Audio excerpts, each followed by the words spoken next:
Capítulo 14. Al entrar en el salón de la señora Weston, ambos tuvieron que componer su actitud. El señor Elton refrenar un poco su entusiasmo y el señor Knightley ahuyentar su mal humor, para acomodarse a las circunstancias y al lugar. El señor Elton tuvo que sonreír menos y el señor Knightley que sonreír más. Emma fue la única que pudo ser espontánea y mostrarse tan contenta como estaba en realidad. Era una gran alegría para ella estar con los Weston.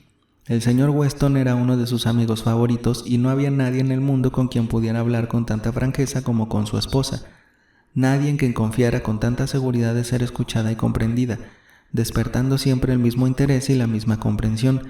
Nadie que se hiciera tanto cargo de los pequeños conflictos, proyectos, dudas e ilusiones suyos y de su padre. No podía hablar de nada de Hartfield, por lo que la señora Weston no sintiera un vivo interés, y media hora de ininterrumpidas confidencias acerca de todas esas cuestiones menudas de las que dependen la felicidad cotidiana de la vida íntima de cada cual era uno de los mayores placeres que ambas podían concederse. Este era un placer del que quizá no podrían disfrutar durante toda aquella visita, en la que sería difícil encontrar media hora para sus expansiones, pero solo la presencia de la señora Weston, su sonrisa, su contacto, su voz, era ya reconfortante para Emma y decidió pensar por lo menos posible en las rarezas del señor Elton o en cualquier otra cosa desagradable y disfrutar hasta el máximo de todo lo grato que pudiera ofrecer la velada. Antes de su llegada ya se había hablado mucho de la mala suerte que había tenido Harriet al resfriarse.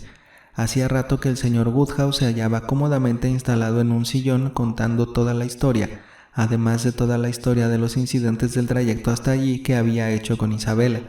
Entonces se anunció la llegada de Emma, y apenas había terminado unas frases en las que se congratulaba de que James, al ir con ellos, tuviera ocasión de ver a su hija, cuando aparecieron los demás, y la señora Weston, que hasta entonces había dedicado casi toda su atención al señor Woodhouse, pudo dejarle y dar la bienvenida a su querida Emma. Emma encontró ciertas dificultades para poner en práctica su decisión de olvidarse del señor Elton por un rato, ya que cuando todos se sentaron resultó que el joven estaba a su lado.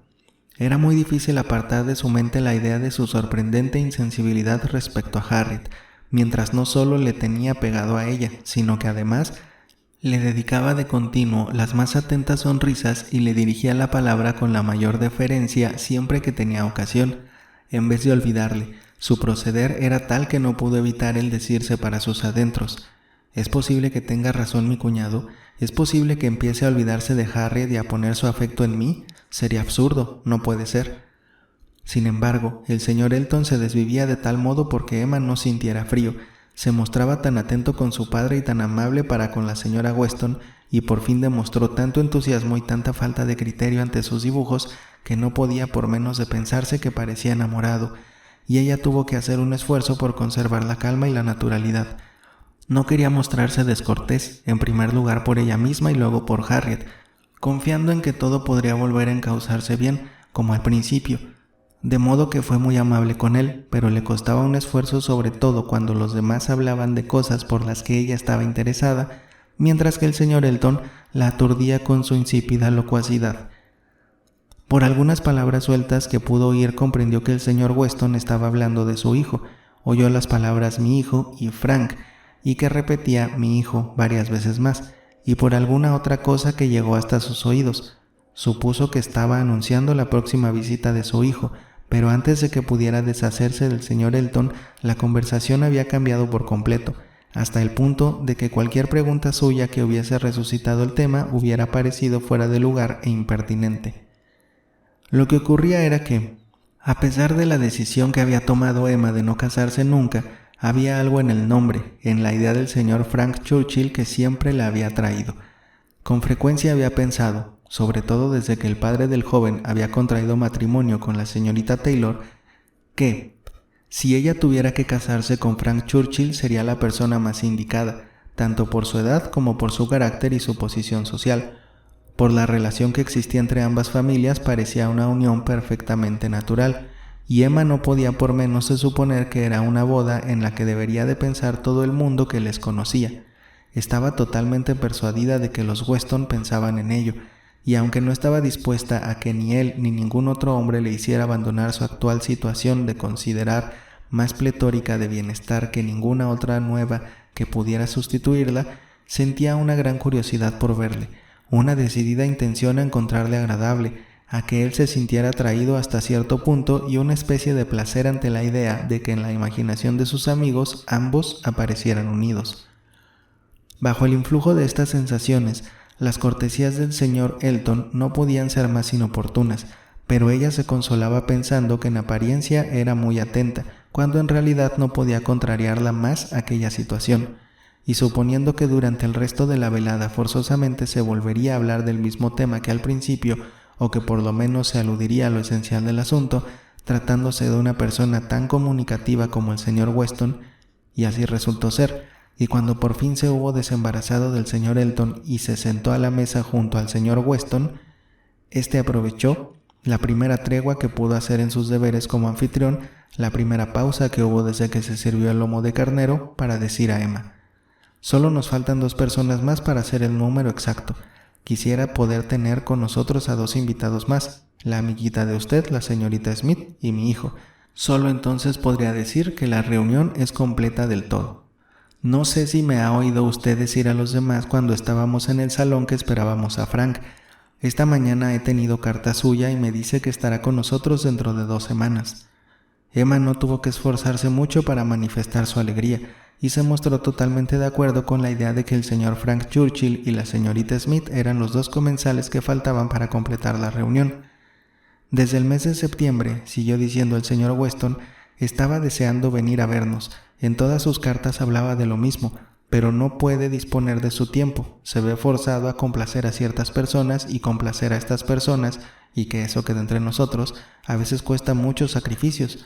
Pero ahora no tengo la menor duda de que lo tendremos con nosotros hacia la 2ª semana de enero. ¡Qué alegría va a tener usted! Y la señora Weston está tan ansiosa por conocerle bien que debe estar casi tan ilusionada como usted. Sí, tendría una gran alegría, pero ella es de la opinión de que este viaje volverá a aplazarse una vez más. No está tan segura como yo de que venga, pero yo conozco mejor que ella el intríngulis de ese asunto. Verá usted, el caso es que... Pero sobre todo que eso quede entre nosotros. En la sala de estar yo de eso no he dicho ni una palabra. Ya sabe usted que en todas las familias hay secretos. Le decía que el caso es que hay un grupo de amigos que han sido invitados a pasar unos días en Escombe en el mes de enero, y para que Frank venga es preciso que esta invitación se aplace. Si no se aplaza, él no puede moverse de allí, pero yo sé que se aplazará, porque se trata de una familia por la que cierta señora, que tiene bastante importancia en Enscombe, siente una particular aversión, y aunque se considera necesario invitarles una vez cada 2 o 3 años, cuando llegue el momento siempre terminan aplazando la visita. No tengo la menor duda de que va a ocurrir así. Estoy tan seguro de que Frank va a estar aquí antes de mediados de enero como de estar aquí yo mismo, pero su querida amiga, e indicó con la cabeza el extremo de la mesa, tiene tan pocos caprichos y en Harthill estaba tan poco acostumbrada a ellos que no prevé los efectos que pueden tener, mientras que yo tengo ya una práctica de muchos años en esas cosas. Lamento que todavía hayan dudas en este caso, replicó Emma, pero estoy dispuesta a ponerme a su lado, señor Weston. Si usted opina que vendrá, yo seré de su misma opinión, porque usted conoce Enscombe. Sí, bien puedo decir que lo conozco, aunque en mi vida haya estado allí. Es una mujer extraña, pero yo nunca me permito hablar mal de ella por consideración a Frank, porque sé que ella le quiere de veras. Yo solía pensar que no era capaz de querer a nadie excepto a sí misma, pero siempre ha sido muy afectuosa con él, a su modo, consintiéndole pequeños antojos y caprichos y queriendo que todo salga de acuerdo con su voluntad.